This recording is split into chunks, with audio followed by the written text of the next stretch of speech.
Θα σταματήσω εγώ, θα ζητήσω τον κύριο Τσίνο, τον πρόεδρο του Εμπορικού Συλλόγου Νικαίας, να μας πει δύο λόγια σαν χαιρετισμό, αλλά πιο πολύ το άγχος των εμπόρων της Νίκαιας που κλείνουν.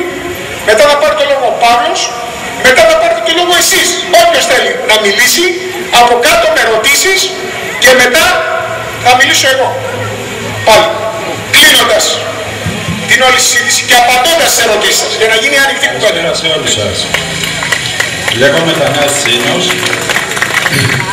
είμαι ο πρόεδρος του Εμπορικού Συλλόγου Νικαίας και είμαι εκλεγμένος και στην Ομοσπονδία Εμπορικών Συλλόγων Αττικής, Όμορων Νομών και Νήσων Αιγαίου και συμμετέχω από τη θέση του Διοικητικού Συμβουλίου στη λειτουργία της Ομοσπονδίας. Η Ομοσπονδία Αττικής είναι το 70% της Ελλάδος. Καλύπτουμε συνδικαλιστικά το 70% των εμπόρων της Ελλάδος. Έτσι λοιπόν έχουμε μια σφαιρική άποψη για το εμπόριο σχεδόν σε όλη την Ελλάδα. Αυτή τη στιγμή το βλέπετε και μόνοι σας.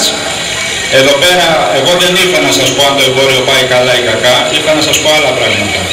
Εμείς πιστεύουμε σαν Εμπορικός Σύλλογος Νικαίας και στα δελτία τύπου τα οποία έχουμε βγάλει εδώ και 1,5 χρόνο και δεν περιμέναμε την κρίση να οξυνθεί για να βγάλουμε αυτά τα δελτία τύπου, έχουμε κάποιες αιρετικές απόψεις για κάποιους άλλους μεγαλεμπόρους. Εμείς είμαστε μικρέμποροι, στην πλειοψηφία μας αυτοαπασχολούμενοι και από την αρχή ξεκαθαρίσαμε και είπαμε ότι ο μικρέμπορος με τον εργαζόμενο δεν έχει να χωρίσει τίποτα.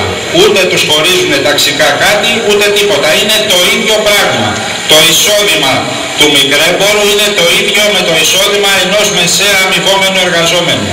Έτσι λοιπόν εμείς σαν Εμπορικός Σύλλογος Νικαίας, με το που εκδηλώθηκε αυτή η κρίση, ένα από τα ζητήματα τα οποία βάλαμε και το κυκλοφορήσαμε δημόσια ήταν 200 ευρώ διορθωτική αύξηση στους μισθούς των εργαζομένων και των χαμηλοσυνταξιούχων, για να μπορέσουν αυτοί οι άνθρωποι όχι μόνο να ξεπεράσουν την κρίση την οποία βλέπαμε ότι έρχεται, αλλά για να μπορέσουν να ζουν αξιοπρεπώς στο όριο της φτώχειας που είναι.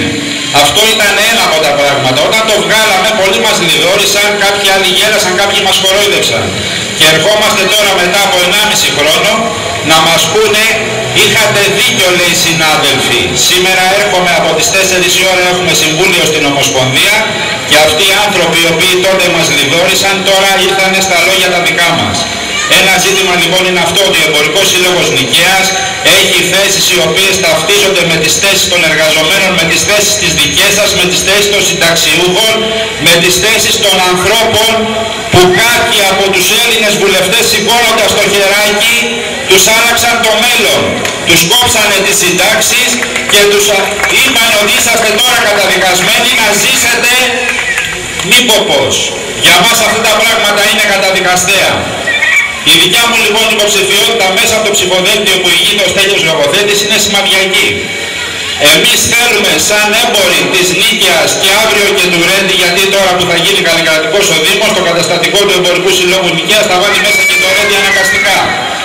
Θέλουμε την ανάπτυξη της πόλης μας, για να μπορέσουμε μέσα από την ανάπτυξη της πόλης μας, μέσα από την ανάπτυξη τη δικιά σας, των δημοτών της Νίκαιας και του Ρέντι, να μπορέσουμε να επιβιώσουμε κι εμείς, γιατί η δική μας επιβίωση εξαρτάται από την επιβίωση τη δική σας.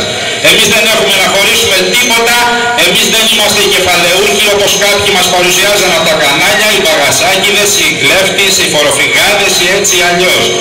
Ο αυτοαπασχολούμενος έμπορος δεν έχει να χωρίσει τίποτα από τον εργαζόμενο.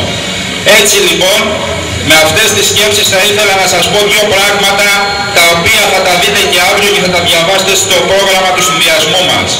Εμείς λοιπόν είπαμε ότι όλες οι πλατείες αυτή τη στιγμή έτσι όπως είναι ησυχαστήρια, δεν λειτουργούν σαν πλατείες και όλοι οι εμπορικοί δρόμοι αυτή τη στιγμή είναι απαράδεκτοι με τον τρόπο που είναι.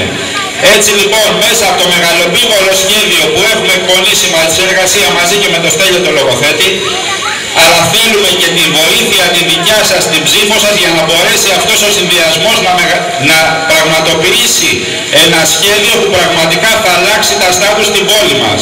Ένα σχέδιο το οποίο δεν θα διαχειριστεί τη μιζέρια της πόλης, αλλά θα προσπαθήσει μέσα από την ανάπτυξη της πόλης να δημιουργήσει και θέσεις εργασίας για τους δημότες και όχι να πηγαίνουν οι δημότες στα βουλευτικά γραφεία και να φυλάνε κατουρημένες ποδιές των βουλευτών για μία θέση στο δημόσιο. Το δημόσιο τελείωσε, αυτό ας το πάρουμε απόφαση. Ό,τι έγινε, έγινε με αυτό το τομέα. Πρέπει με αξιοπρέπεια, με δύναμη όλοι να σηκώσουμε το κεφάλι, ο ένας να στηρίξει τον άλλον και όλοι μαζί να πάμε μπροστά για μια καλύτερη πόλη.